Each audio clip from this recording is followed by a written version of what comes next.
ഇസ്രായേലിന്റെ ഏറെ നാളത്തെ ഒരു സ്വപ്നവും ലക്ഷ്യവുമാണ് വെസ്റ്റ് ബാങ്ക്. ആ വെസ്റ്റ് ബാങ്കിനെ വിഭജിക്കാനുള്ള നീക്കം ഇസ്രായേൽ തുടങ്ങിയിരിക്കുന്നു എന്നുള്ളതാണ് ഏറ്റവും പ്രധാനപ്പെട്ട ഒരു വാർത്ത. ജെറുസലേമിന് സമീപമുള്ള ഈ വണ്ണിൽ 1200 പുതിയ ഭവനങ്ങൾ നിർമ്മിക്കാനുള്ള ഒരു ടെൻഡർ ഇപ്പോൾ ഇസ്രായേൽ വിളിച്ചിട്ടുണ്ട്.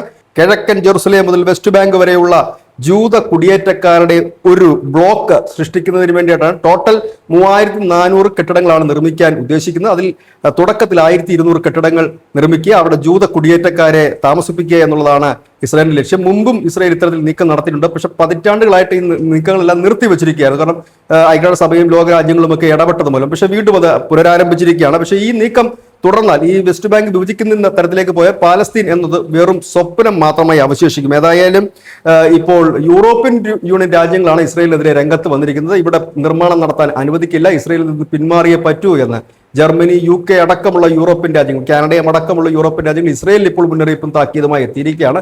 ഏതായാലും വെസ്റ്റ് ബാങ്ക് മിഡിൽ ഈസ്റ്റ് യുദ്ധത്തിന്റെ വേറൊരു മുഖമായി മാറാനുള്ള എല്ലാ സാധ്യതകളും നിലനിൽക്കുന്നുണ്ട്. കാരണം ഇതൊരു അറബ് ജൂത ക്രിസ്ത്യൻ യുദ്ധമായി മാറാൻ ഒരു സാധ്യതകൾ വളരെ കൂടുതലാണ്. കാരണം ഇത് മതപരമായ ഒരു വിഷയമാണ്. അതായത് ജാതീയപരമായിട്ടും മതപരമായിട്ടുമുള്ള വിഷയങ്ങൾ കൂടുതൽ ആഴത്തിൽ പടരാറുണ്ട്, ഒപ്പം തന്നെ ആളി കത്താറുമുണ്ട്. മിസ്റ്റർ മലയാളം.